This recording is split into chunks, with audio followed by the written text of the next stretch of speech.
Esse tema que nós estamos aprofundando, os métodos de oração mental, eles nunca é excessivo repetir, né? Eles são métodos. Então, os métodos são só ajudas, tá? Nós não nos queremos escravizar pelos métodos, né? Porque às vezes pode ser que Deus está querendo nos puxar por um lado e nós queremos ficar do jeito que a gente aprendeu que tem que ser a oração, né? Então fica aquela luta, né? Deus querendo puxar assim, meu filho, minha filha, eu quero te levar mais alto. Não, não, Senhor, não é assim não. Eu aprendi que é assim.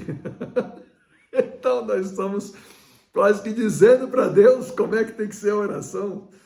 Não, os métodos têm que ser um apoio, uma ajuda, um prolegômeno, um caminho, né? Como o próprio nome diz, né? Método, algo que nos ajuda para o caminho. Então, que nós não fiquemos apegados a eles. Mas tampouco sejamos muito superficiais para dizer, como é só um método, eu vou fazer do meu jeito. Mas os métodos, eles têm nas costas a experiência de muitos santos. Muitos santos oraram por muitos anos, décadas, séculos com esses métodos. Então, eles estão muito comprovados. Então, são métodos muito bons, né? Então, pode ser que no início de um método a gente não se sinta muito familiarizado. Então, a gente vai tratando de realizar aquele método e não vai, parece que está com rodas quadradas, não vai tac, tac, tac, tac, tac, tac. Pois é. Então, pouco a pouco, conforme nós vamos nos familiarizando com o método, vai ficando mais suave, vai ficando mais gostoso. Vamos conseguindo tirar mais fruto, vamos nos sentindo mais confiantes, vamos percebendo melhor a ação de Deus através desse método. Outra coisa que também é interessante, nós falamos aqui ao início, né?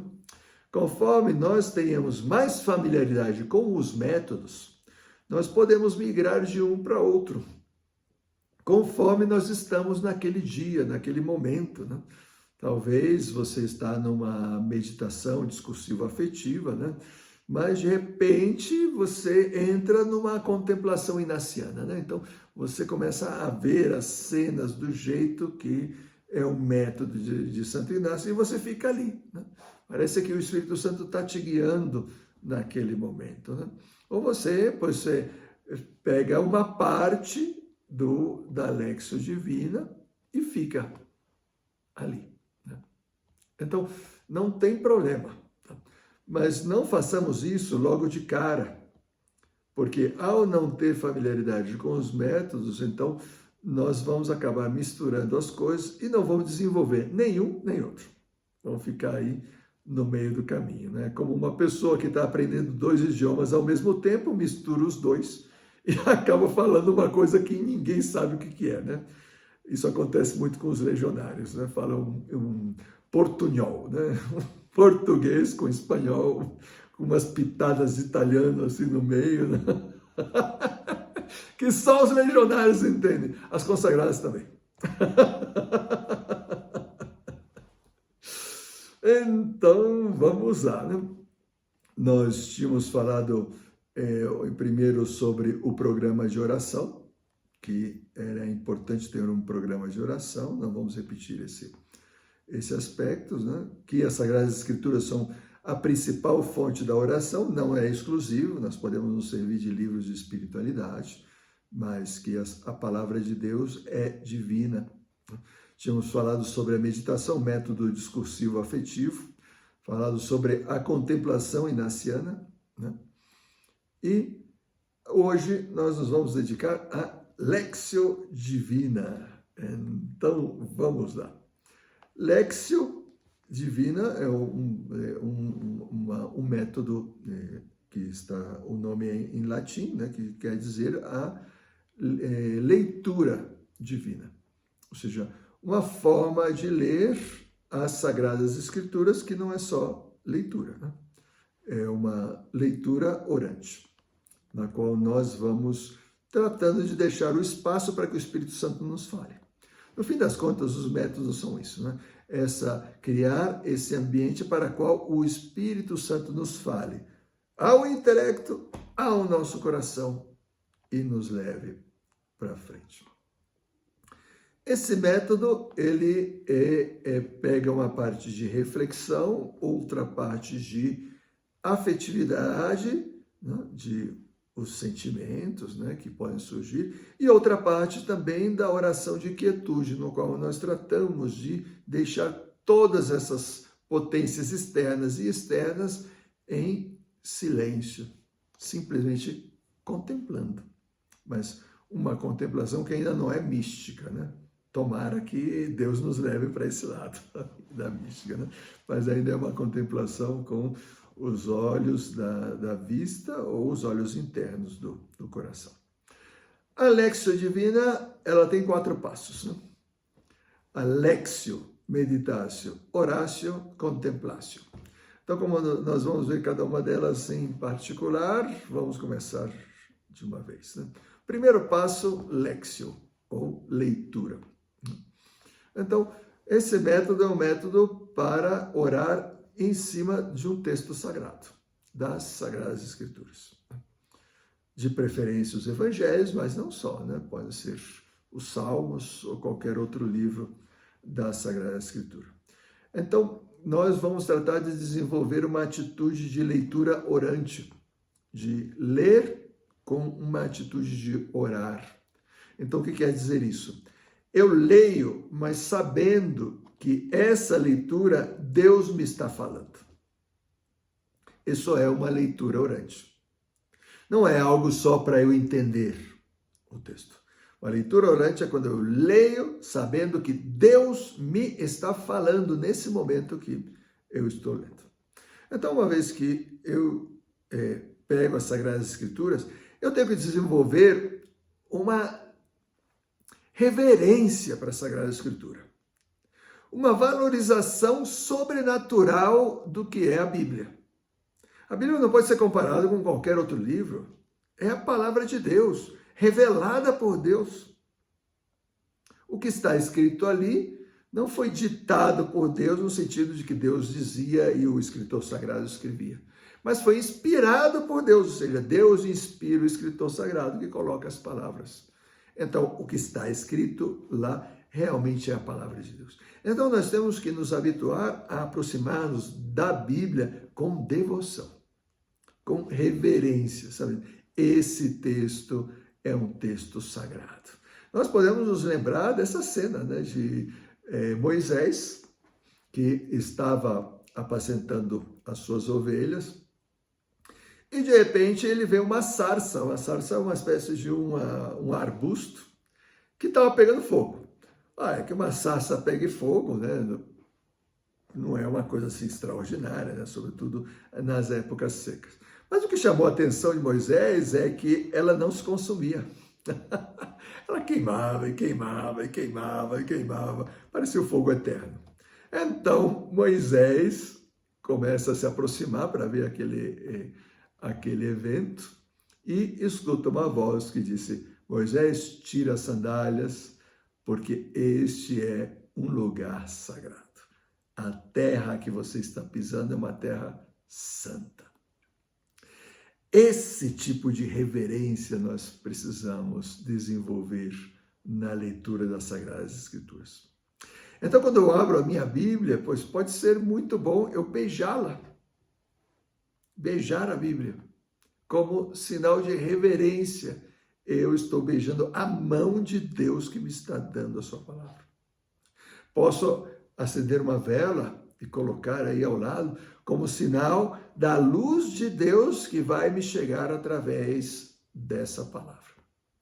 Então eu crio já dentro de mim essa reverência que vai permitir já uma purificação prévia do meu coração. Eu não estou lendo qualquer coisa. Eu não vou ler um texto para ver se ele me convence. Não vou entrar com dúvidas, duvidando do que está escrito lá. Eu não vou entrar com uma atitude crítica de quem está julgando o que está lendo. Eu vou entrar com a reverência de quem está diante de Deus. Algo semelhante quando nós estamos com a Eucaristia. Nós não vamos fazer a genuflexão, porque a presença da palavra de Deus não é corporal, né? Mas Deus está presente naquela palavra. E então eu vou ler esse texto, né? O texto escolhido, que seja um texto não muito grande e que tenha um significado em si, pode ser uma perícopa, né? Uma perícopa é um texto que tem uma significância em si, por exemplo, uma parábola, um evento da vida de Jesus, um salmo. Então são textos que eles têm um significado em si. E eu leio sem pressa aquele texto. E conforme eu vou lendo, eu vou tentando entender o que está escrito. Essa primeira leitura, se nós estamos familiarizados com a palavra de Deus, rapidamente eu entendo o texto, né? Se eu já li os evangelhos várias vezes, né? Aquele evangelho já tem um significado para mim e eu o compreendo. Então vamos pegar como exemplo uma das parábolas do reino, né? Então disse Jesus, né? O reino dos céus é como um homem que encontra um tesouro no campo. Ele vai, vende tudo que tem e compra aquele campo. Ok, é um texto muito simples. Só que, como se trata de uma parábola, pode ser que eu não tenha entendido nada, né? Puxa vida, Jesus está me dando regras de agricultura, me está fazendo buscador de tesouros, me está fazendo valorizar, ver o que vale mais, né? As posses que eu tenho ou um tesouro escondido, enfim. Então, muitas vezes ajuda a ler os pés de página da Bíblia, né? Algumas Bíblias, elas têm essas explicações, né, de pés de página. Então, a Bíblia de Jerusalém, ela tem explicações de pés de página, né?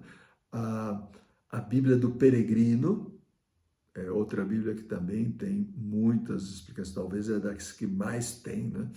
Tem páginas que o texto da explicação é muito maior do que o texto da Bíblia em si, né? A Bíblia Pastoral também tem explicações, né? A Bíblia da CNBB, enfim, pois tem Bíblias que vão ter explicações, algumas melhores do que outras, né? Umas são muito mais de adaptação à vida e outras são mais teológicas, o significado real do texto, né? Depois é muito interessante voltar a ler o texto, sobretudo se eu não entendi direito, né? Então, eu leio uma segunda vez prestando atenção nos detalhes. Eu não vejo o texto em geral, eu vou vendo os detalhes daquele texto, né? Então, pois, essa parábola está no contexto das parábolas sobre o reino dos céus. Então, deve ser uma parábola focada no reino, né? Mas o que será que é o reino, né? Não sei. Então, depois eu olhei, pois, Jesus, uma parábola, ele conta uma coisa, mas querendo demonstrar um significado oculto. Então não pode ser uma interpretação literal, ele não está me falando de agricultura. Então, pois, o que é, né? Como é que é essa questão, né? O campo deve ter um significado, o tesouro outro significado, as minhas posses outro significado, o fato de eu ir vender tudo que eu tenho outro significado. Então, eu vou tratando de compreender isso, né? Se eu não entendi mesmo, aí é bom você consultar um dicionário bíblico, né? Ou na internet, né? Ir buscando algumas páginas que fazem exegese do texto. O que é uma exegese, né? É um estudo aprofundado sobre a palavra de Deus. Não é um comentário, tá? Porque um comentário por exemplo, você pega a homilia ou o comentário do Evangelho Dominical, né? O padre faz um comentário. Ele faz uma interpretação sobre aquele texto, né? E uma aplicação e tal. Não, a exegese não é comentários. A exegese é o que Deus quis dizer através daquele texto, o que o autor sagrado quis dizer quando ele escreveu aquele texto. Realmente é o sentido literal do texto. Então é bom nós termos acesso, né, a alguma página que nos dê exegeses de textos sagrados, para que eu fique com um significado literal, o que realmente aquele texto quer dizer. É claro que a Sagrada Escritura, eu também posso fazer uma interpretação pessoal, mas isso vem em outro momento desse método, tá? A parte da léxio, nós precisamos entender o que o texto realmente quer dizer. É uma compreensão literal do texto. Depois, segundo passo, a meditácio. Meditação, reflexão. Então, tendo compreendido o texto, nós vamos para o segundo passo, que é vamos meditar sobre esse texto. A reflexão orante. Vocês já estão familiarizados com a reflexão orante, porque foi o que a gente explicou na meditação, que é refletir, mas não refletir só com o intelecto, é refletir conversando com Deus, sabendo que Deus vai entrar em qualquer momento da minha reflexão. E Ele vai influir positivamente em mim, querendo levar-me para uma compreensão pessoal desse texto. Ele vai me ajudar a aplicar isso na minha vida, ou que compare isso com a minha vida. Nem sempre é uma aplicação, nem sempre a gente tira um sentido moral, ou seja, o que eu vou fazer. Nós somos muitas vezes práticos, queremos já imediatamente ver o que nós vamos fazer com isso daí. E talvez Deus não quer que a gente faça nada. Que nós fiquemos como nós estamos, mas que nós compreendamos o efeito que isso tem sobre a nossa alma. Talvez Ele simplesmente nos está querendo atrair ou criar um clima na minha alma para algo que depois Ele vai me mostrar. Né? Talvez Ele está querendo me consolar. Talvez Ele estava querendo me repreender. Não sei, aí Deus dirá, né? o que Ele quer. Né? Então, essa reflexão, a gente deixa Deus livre, nós vamos refletindo conforme nós somos capazes, né? E aí deixamos que Deus, Ele faça o que Ele quiser. Não forcemos a barra sobre uma aplicação na nossa vida, por exemplo. Não, pode ser que Deus não esteja querendo isso. Nem sempre nós vamos conseguir fazer uma reflexão muito profunda, né? Pode ser que a gente esteja mais cansado, etc. Né? Mas começamos tratando de fazer uma reflexão literal, né? O que quer dizer isso, né?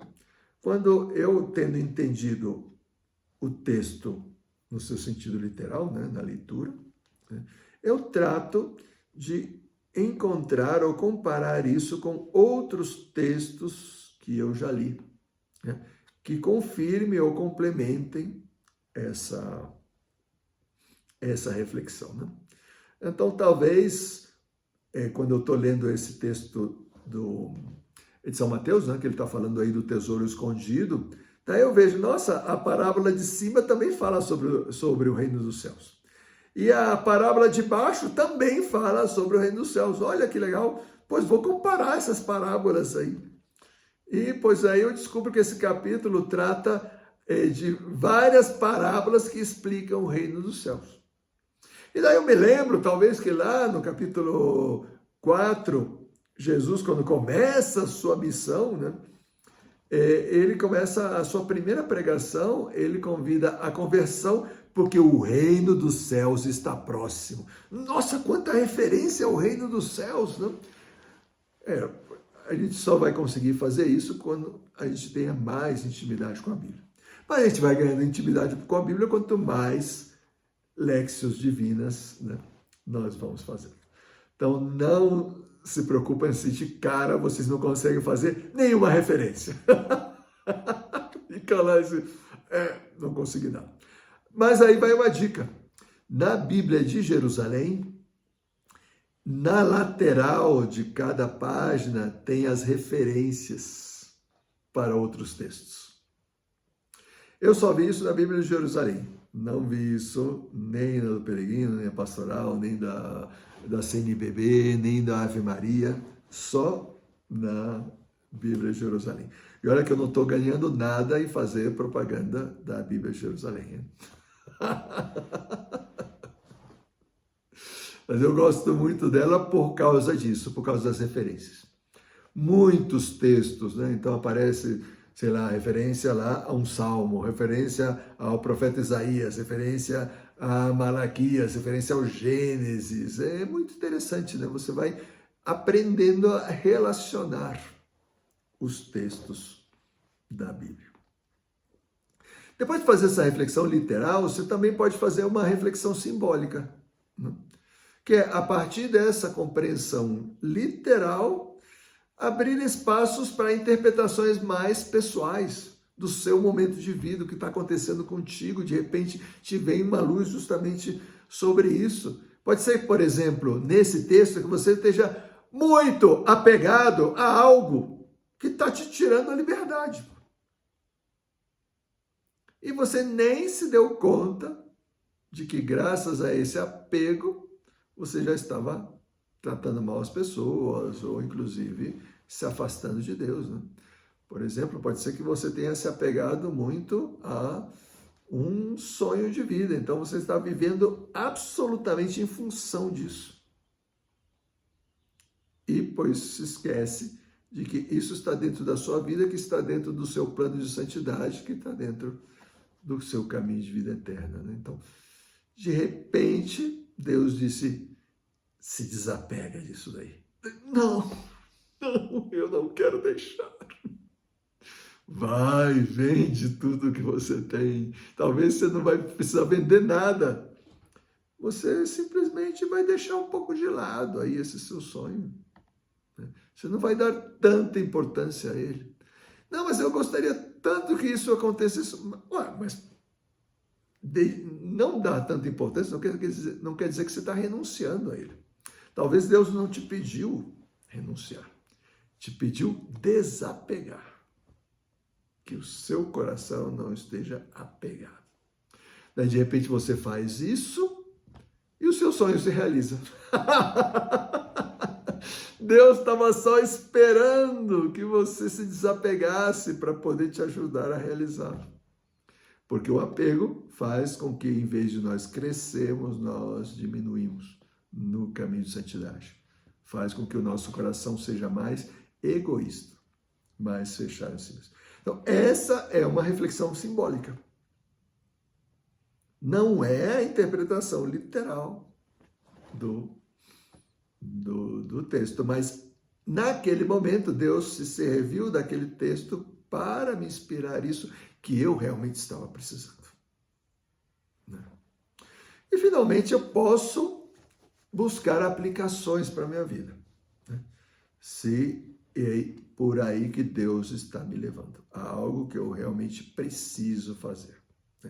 Mas, repito, se Deus não está te levando para esse lado, não insista, não é necessário. Essa parte do método, o segundo passo, a meditácio, é essa reflexão orante. Então, o protagonista tem que ser Deus, tem que ser o Espírito Santo. Não eu querendo impor ao Espírito Santo o que eu já quero alcançar. Não. Eu, ao mesmo tempo que eu vou refletindo, eu vou me abrindo para receber e escutar aquilo que talvez eu não gosto, eu não quero, mas que eu preciso e que Deus sabe que é o melhor. Muito bem. Depois vem a terceira parte, o terceiro passo, que é a Horácio. Horácio não é um nome, não é o seu Horácio ali da vendinha, né? Em latim significa oração. A oração, então, quer dizer, eu vou chegar nesse momento em que eu quero já transformar o que era uma simples reflexão, né, orante, ainda que seja orante, mas reflexão, né, em uma conexão. Pode ser uma conversa, no qual eu peço para Deus aquilo que na meditácio eu fui tocado, né? Então, pegando o exemplo anterior, né, eu começo a conversar com Deus. Ô Senhor, eu estou apegado mesmo, né? Ah, mas eu gosto tanto desse sonho. O senhor tem certeza que o senhor quer que eu me desapegue dele? Bom, tá bom. Então, mas eu peço para o senhor que o senhor venha, entre no meu coração e faça isso, porque eu sozinha, não vou conseguir. Isso não dá para mim. Eu não posso, eu não tenho forças. E no fundo, não tenho nem vontade, mas eu sei que o senhor está querendo. Então, me ajuda, coloca essa vontade em mim. Então, eu vou fazendo uma oração muito sincera, um colóquio, no qual eu, pois, abro realmente o meu coração. Eu realmente quero colocar para Deus essas coisas, essas questões. Pode ser uma reclamação, pode ser uma lamentação, né? Eu posso me servir de todas as outras aspectos da oração que eu já aprendi até agora, né? Intercessão, adoração, louvor, né? Petição, agradecimento. Posso colocar tudo isso nesse momento, né? Então, esse terceiro passo da Horácio, ele tem que ser fruto dos dois anteriores. Então, do texto que eu li, do texto que eu meditei. Então, eu quero falar com Deus sobre isso. Quero conversar com Ele.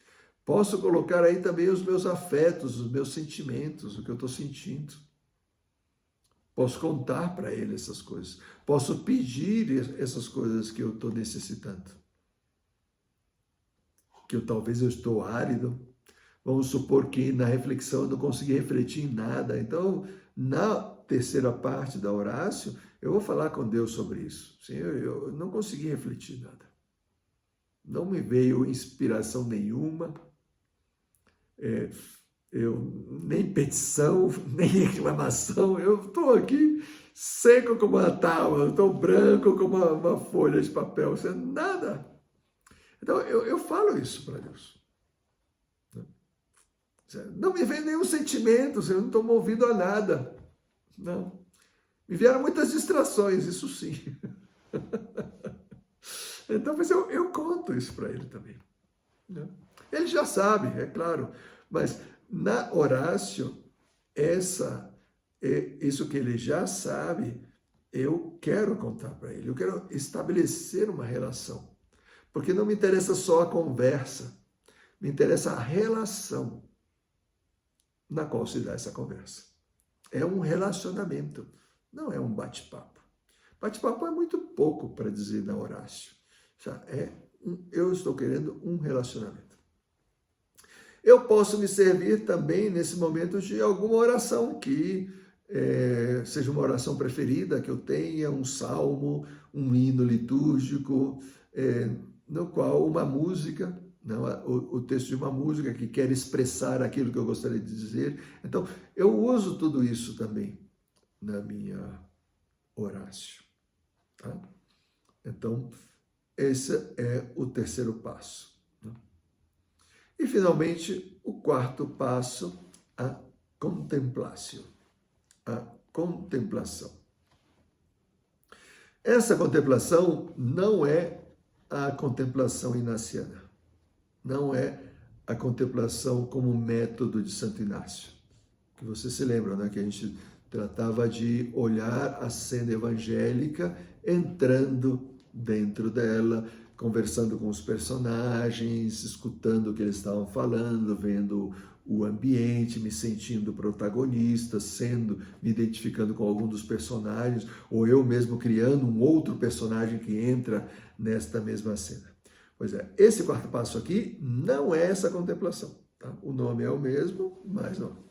Tampouco é a contemplação mística, porque a contemplação mística é um dom que Deus dá.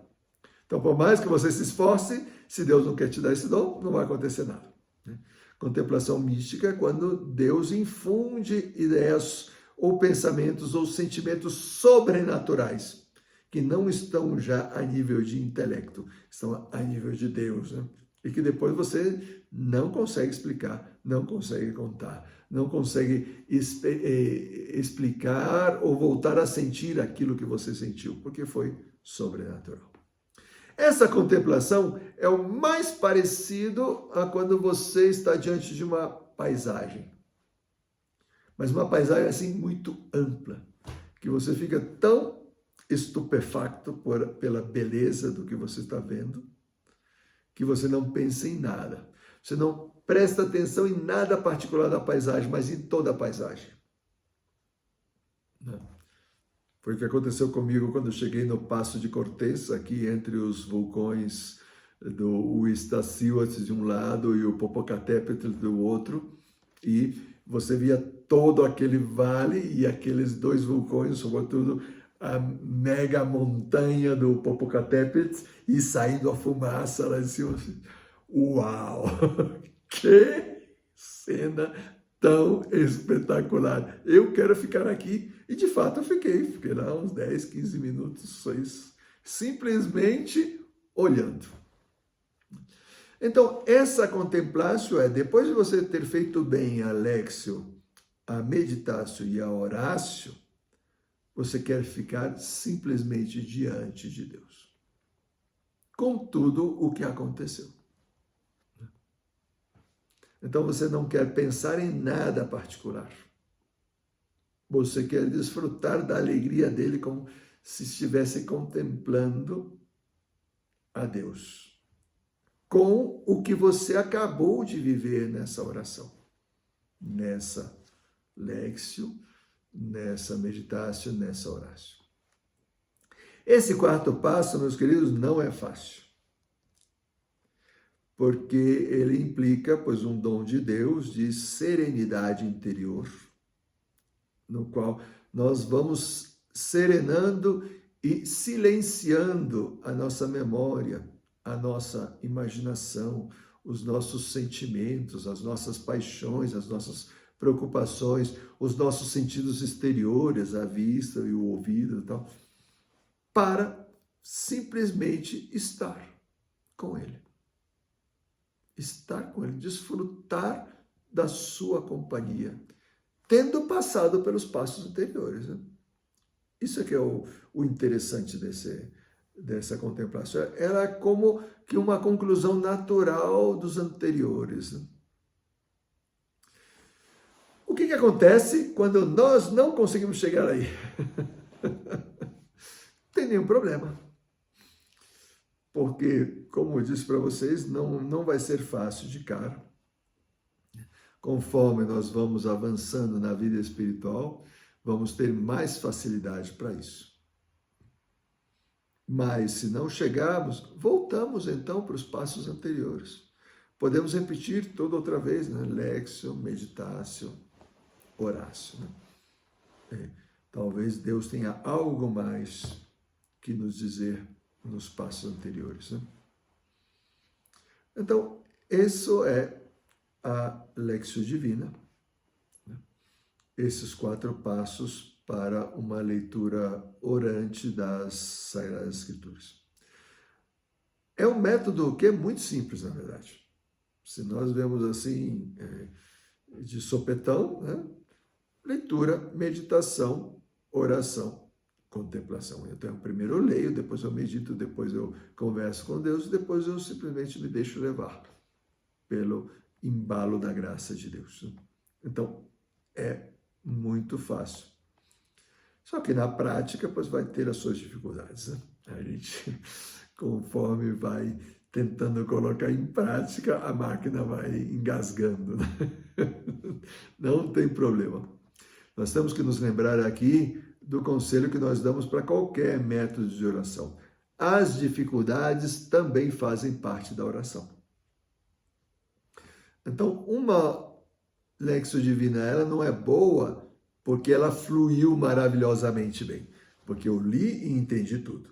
Eu meditei, fiz umas conexões incríveis, depois eu fiz umas orações que, meu Deus do céu, se eu tivesse escrito essas orações, seguramente a igreja utilizaria isso nos hinos litúrgicos, né? E depois a minha contemplação, nossa, eu já estava quase que levitando aqui, né? Porque estava aí diante da divindade de Deus e nem queria parar e o tempo passou e tal.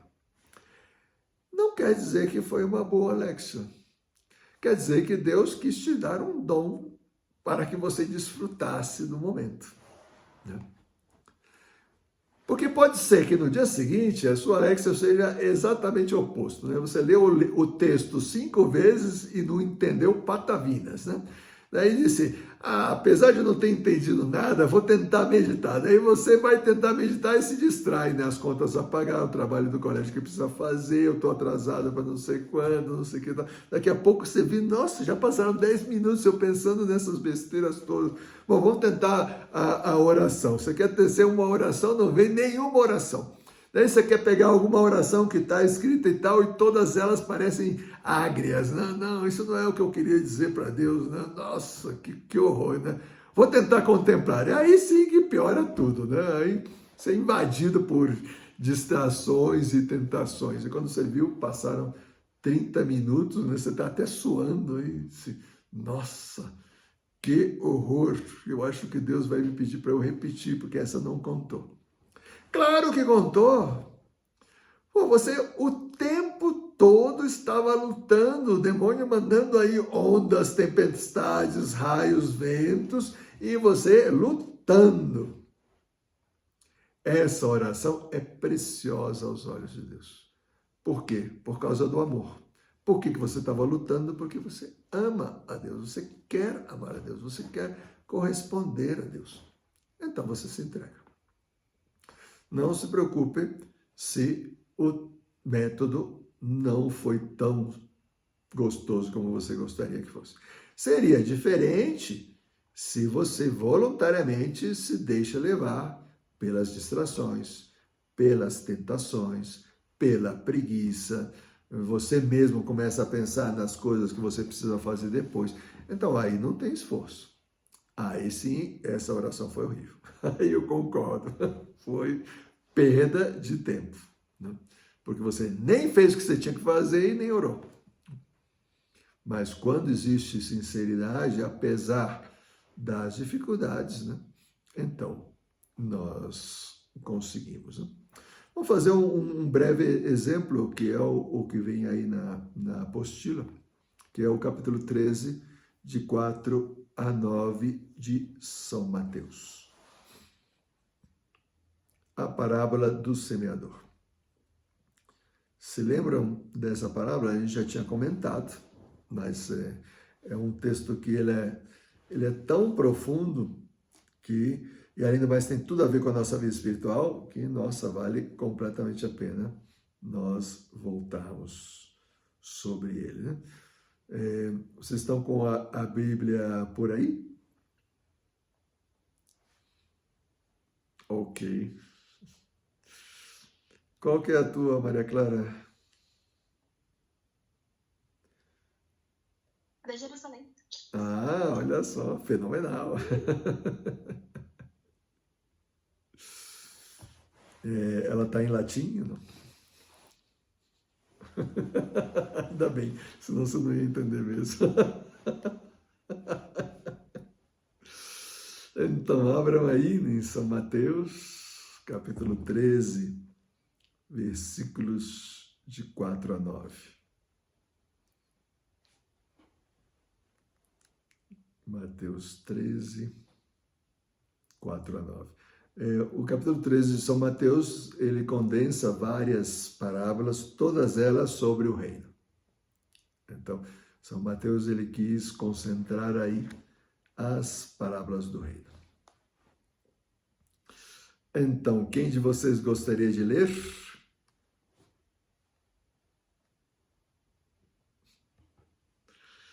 Não todos ao mesmo tempo, tá?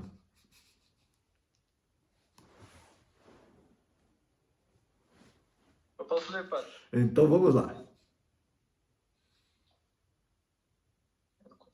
Do 4 ao 9.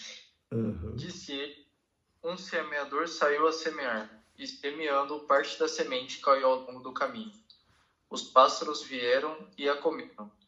Outra parte caiu em solo pedregoso, onde não havia muita terra, e nasceu logo, porque a terra era pouco profunda. Logo, porém, que o sol nasceu, queimou-se por falta de raízes. Outras sementes caíram entre espinhos, os espinhos cresceram e as sufocaram. Outras, enfim, caíram em terra boa, deram frutos 100 por 1, 60 por 1, 30 por 1. Aquele que tem ouvido, que ouça. Muito bem, esse é o texto da parábola. Essa parábola é muito boa para esse tipo de exercício da Lexio Divina, porque o próprio Jesus faz a exegese da parábola. Nós não precisamos de ninguém que interprete para nós. Ele mesmo interpreta. A interpretação está nos versículos 18 a 23. Então, você pode ler, por favor? Sim, senhor. 18 a 23, né? Ouvi, pois, o sentido da parábola do semeador. Quando um homem ouve a palavra do reino e não a entende, o maligno vem e arranca o que foi semeado no seu coração. Este é aquele que recebeu a semente à beira do caminho. O solo pedregoso em que ela caiu é aquele que acolhe com alegria a palavra ouvida, mas não tem raízes. É inconstante. Sobrevindo uma tribulação ou uma perseguição por causa da palavra, logo encontra uma ocasião de queda. O terreno que recebeu a semente dos espinhos representa aquele que ouve a palavra, mas nele os cuidados do mundo e a sedução das riquezas a sufocam e a tornam infrutuosa. A terra boa semeada é aquele que ouve a palavra e a compreende, e produz fruto. 100 por 1, 60 por 1, 30 por 1. Muito bem, olha só, Jesus é impressionante, né? Nossa, gostaríamos de pedir que ele nos interpretasse todo o resto da Bíblia. Seria fenomenal. Mas ele deixa que o Espírito Santo faça isso nos nossos corações. Então, aplicando na Lexio, né? Então, eu faço uma primeira leitura, trato de entender o sentido, né? Daí, ok, se é uma parábola, cada coisa tem um significado. Então, a semente tem um significado, a beira do caminho, as pedras, os espinhos e a terra boa, cada um tem um significado. Mas também o semeador tem um significado. Então, quem é o semeador? Aí na parábola.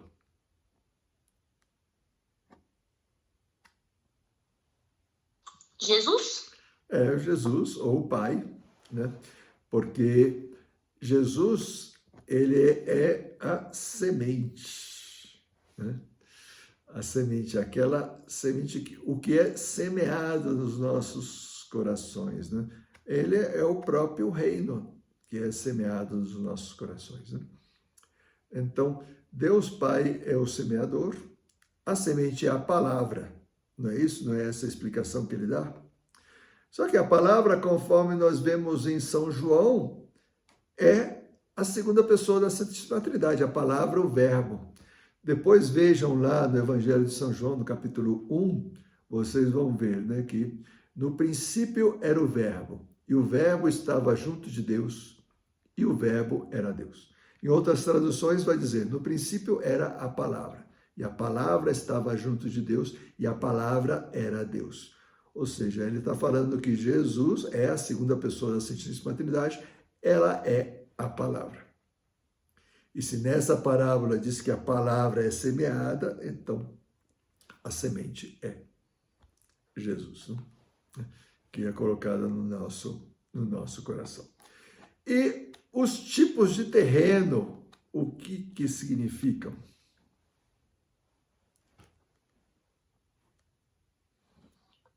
São os diversos corações que Deus coloca a semente. Exatamente, é o estado do nosso coração. Então ele vai explicar 4 estados diferentes, né, do coração, né? Então, o primeiro estado, que é a beira do caminho, a semente que cai à beira do caminho e vem os pássaros e comem. O que significa?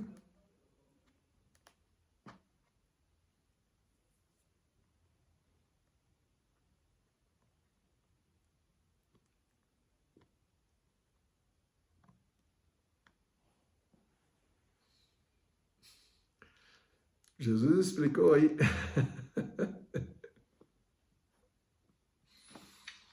Padre, qual era a pergunta mesmo? Perdão?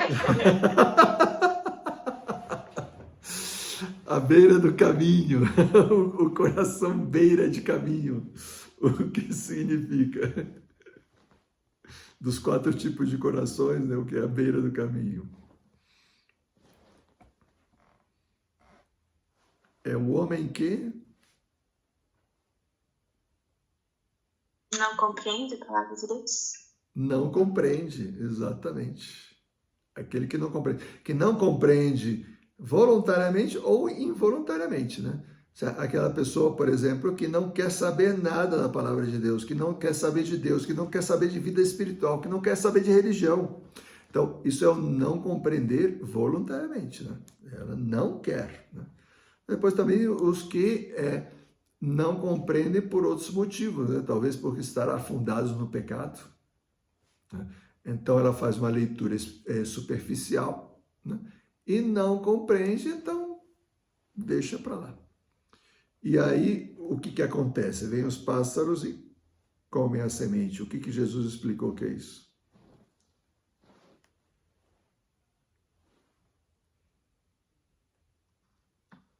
É quando vindo a tribulação, a pessoa ela se desprende da palavra, né? Ou o maligno vem. Não, o maligno rouba. O maligno, vem o demônio. Você já está confundindo a primeira com a segunda. Vem o demônio e rouba essa palavra, ou seja, não permite que ela frutifique na alma. Então aquela alma ficou igual. Depois a segunda, que é entre pedras. O que Jesus fala que é o coração pedregoso, né, por assim dizer?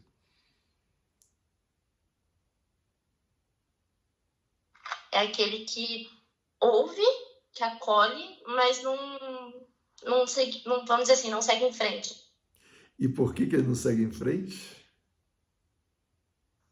E agora?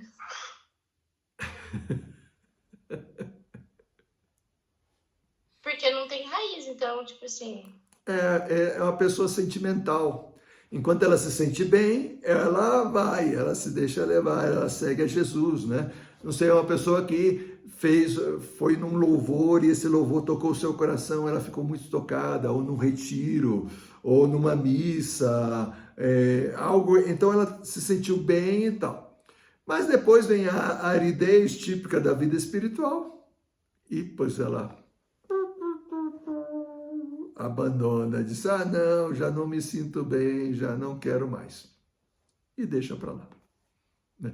Então, isso quer dizer que o sol vem e tostou aquela sementinha, e então essa vida espiritual tampouco vai para frente. A terceira, que cai entre espinhos, essa é interessante. Que tipo de terrenos são um coração espinhoso? Seria aquele que acolhe a palavra de Deus, mas não se adequa com a vontade de Deus, com a vontade do mundo.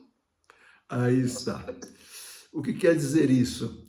É que os interesses do mundo passam a ser maiores do que o interesse pela graça de Deus, pela vida espiritual. Então é aquela pessoa que diz que não tem tempo. Nossa, eu gostaria muito de rezar. Mas eu tenho que estudar tanto. Nossa, eu tenho tanto que trabalhar. Não, esse fim de semana a gente vai para a praia. Então lá não vamos conseguir ter uma igreja para ir à missa e tal. Ou seja, todas as outras coisas são mais importantes do que a vida espiritual. Então, esse é o símbolo do espinho, né? A plantinha, ela nasce, né? Mas os espinhos, eles vão crescendo mais rápido que a plantinha e vão afogando isso. Os outros interesses que essa pessoa tem, as outras prioridades de vida que essa pessoa tem, vão afogando a sementinha, até que essa plantinha morre, né? Porque essa pessoa nunca tem tempo para rezar, todas as outras coisas são mais importantes. Qualquer motivo é motivo para que eu abandone a minha vida de oração, né? Então, acaba se afogando. E qual é o quarto tipo de coração?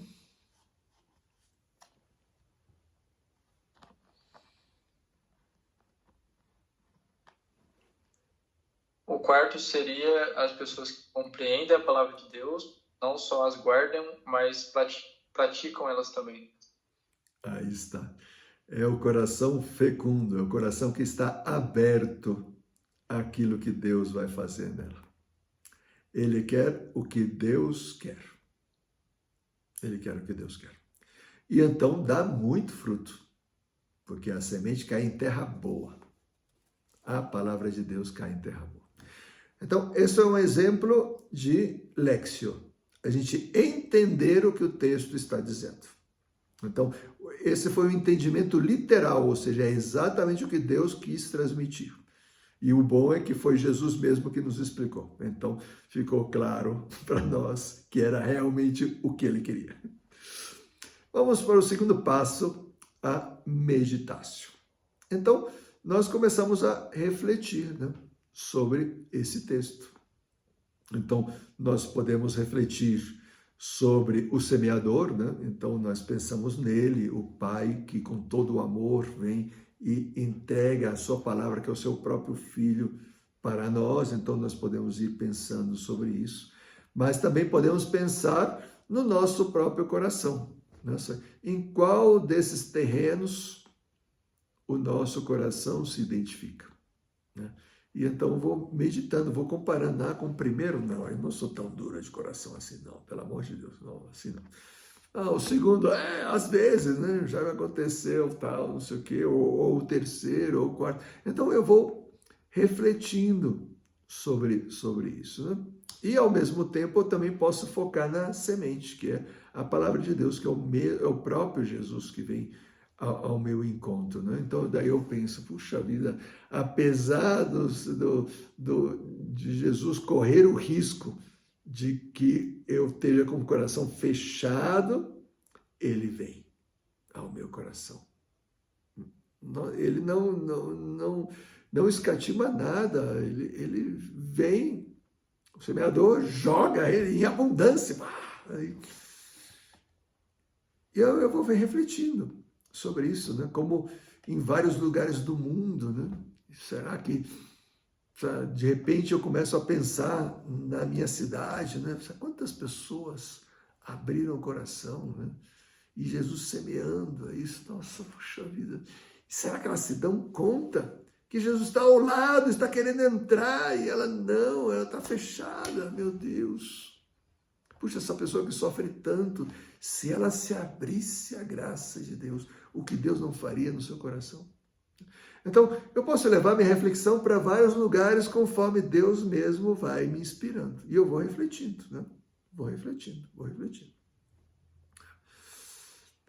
Embalados por essas reflexões, nós podemos entrar, então, no terceiro passo, que é a orácio.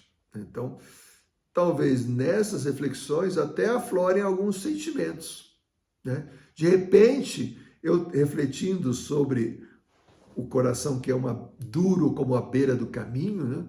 Talvez eu lembrei do meu próprio coração em algum outro momento da minha vida, quando eu estava fechado à graça de Deus.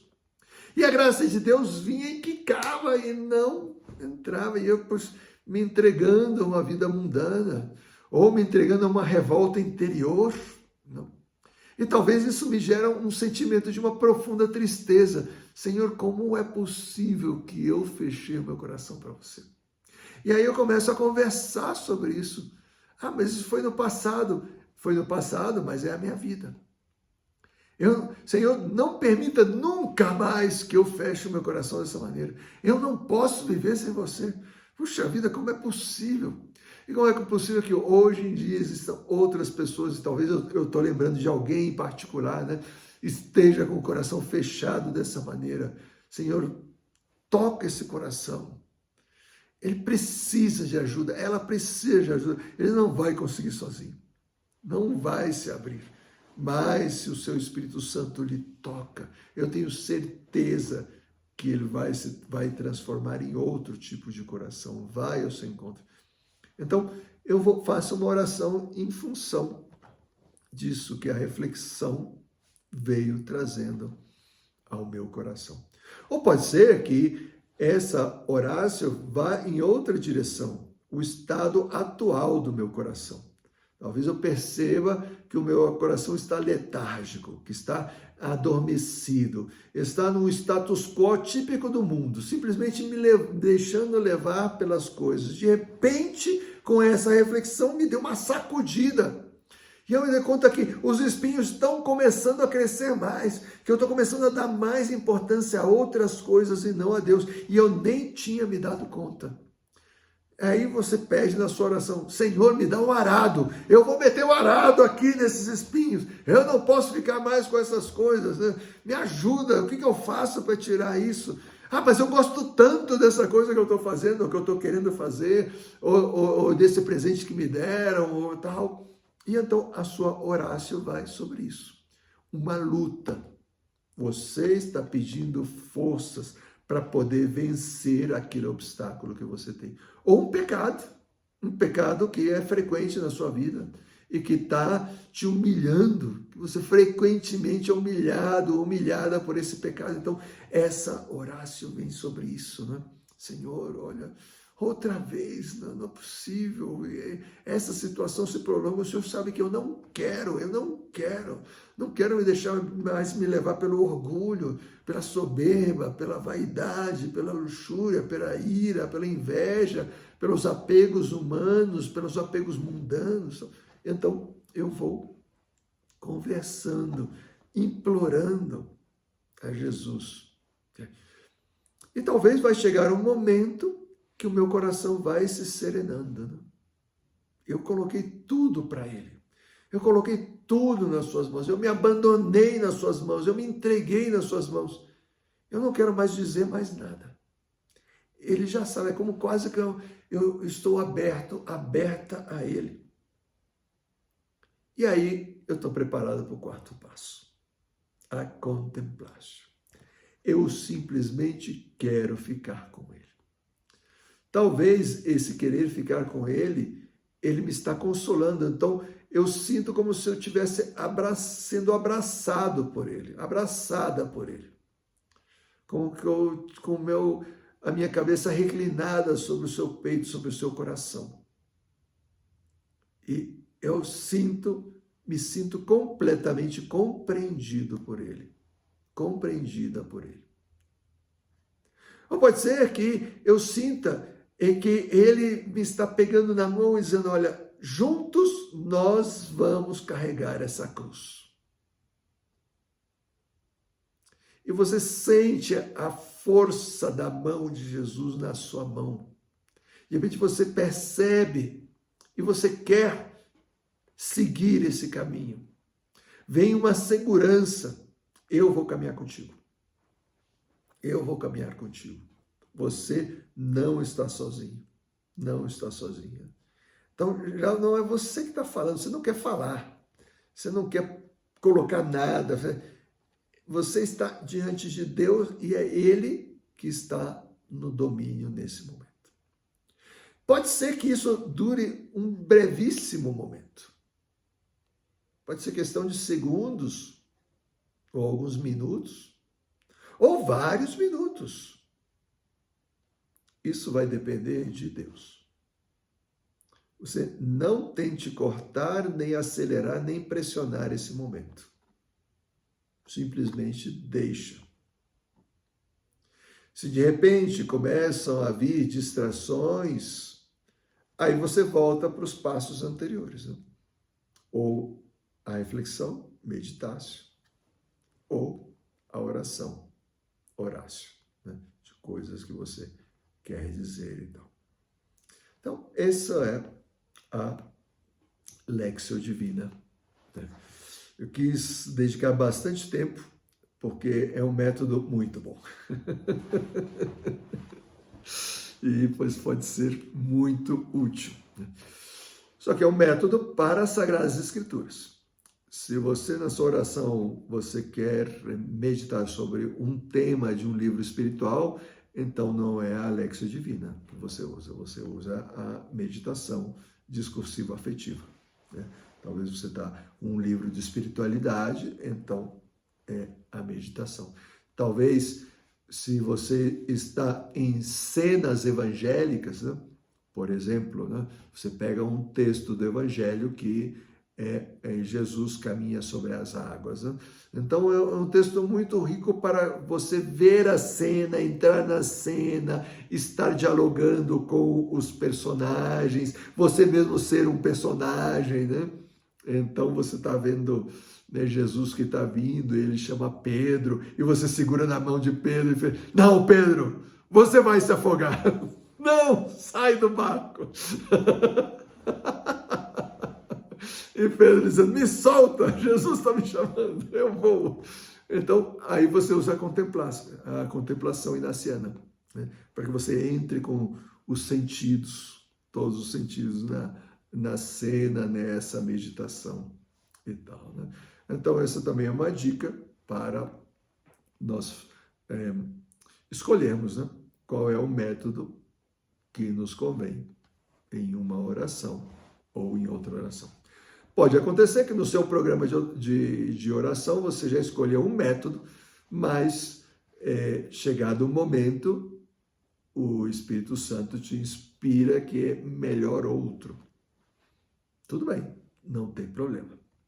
Mas se você está iniciando na vida de oração, não muda, porque você ainda não está familiarizado com os métodos, então melhor insistir em um, né, até que você tenha um maior domínio e depois já insiste em outro e já tem um maior domínio, e assim você já, esses 3 primeiros métodos que nós falamos, aí você pode migrar de um para o outro. No próximo encontro, nós vamos falar de outro método que também ele é muito bom, só que ele tem umas características bem diferentes, que é a oração do coração, né? Mas isso nós vamos deixar para o próximo encontro, para que a gente possa também falar bastante sobre ele, né? Possa mastigá-lo bastante. Beleza? Fenomenal?